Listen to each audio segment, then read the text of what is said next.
Notre page culturelle avec cette exposition signée Kauthar Basser. L'artiste explore dans ses œuvres la magie des rêves à travers des personnages, des formes et des couleurs qui aspirent littéralement l'esprit du spectateur.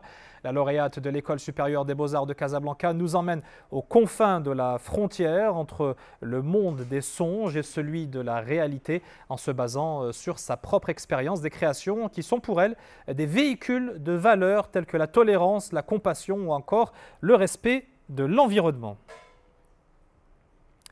Kauthar Basser que l'on retrouve en duplex de Paris. Bonsoir, pour reprendre l'intitulé de votre exposition. Qu'est-ce que les rêves ont de si magique à vos yeux? Bonsoir, Monsieur Adir. Tout d'abord, je tiens à vous remercier et toute la chaîne de DZM, sans oublier le rôle de la Fondation Hassan II, sous le patronage de Sa Majesté le roi Mohammed VI, que Dieu le protège pour nous.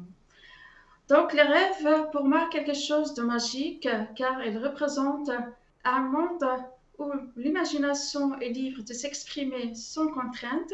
C'est un espace où les limites de la réalité s'effacent, permettant aussi de créer des scènes et des histoires extraordinaires.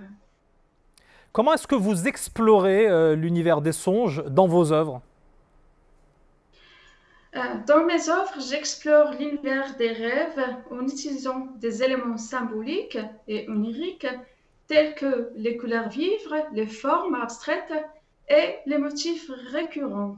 Je m'inspire des sensations et des émotions que l'on peut ressentir pendant le sommeil pour créer des compositions qui captent l'essence du monde des songes. Les couleurs et les bulles dont vous entourez vos personnages leur confèrent une certaine légèreté, comme si vous cherchiez à faire entrer le visiteur dans vos rêves. Qu'est-ce que vous voulez partager avec lui? Donc, les couleurs vibrantes et les bulles qui entourent mes personnages visent donc, à créer une atmosphère de légèreté et de fantaisie, invitant les spectateurs à prolonger dans un univers imaginaire. Je cherche à partager avec lui cette sensation de liberté et de possibilités infinies que l'on retrouve dans le rêve.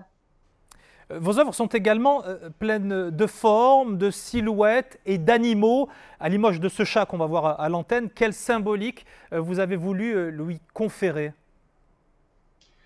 Alors, pour le chat, je l'ai dessiné le moment de séisme au Maroc. Je suivais les informations tous les jours. J'ai été trop touchée, en même temps rassurée et fière de mon pays de le bien aimer. Donc, ce chat, avec sa grâce et l'indépendance, évoque la protection. Le monocle est un symbole de la vigilance et la montre fendue, c'est une bataille contre le temps qui le tient avec une seule patte, exprimant la force.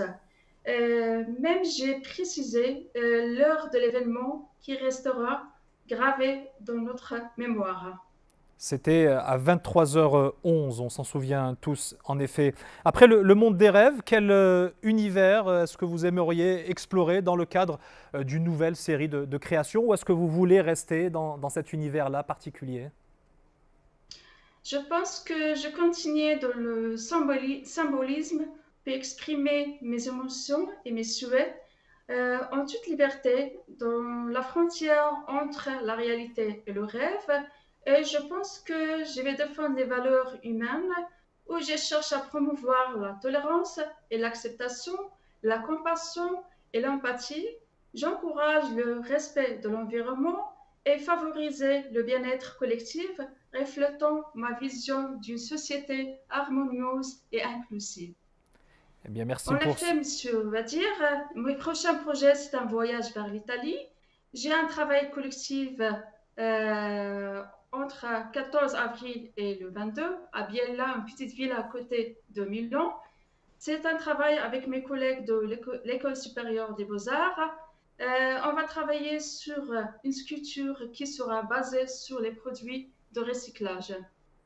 Merci infiniment, Kautar Basser, effectivement lauréate de l'École supérieure des beaux-arts de Casablanca.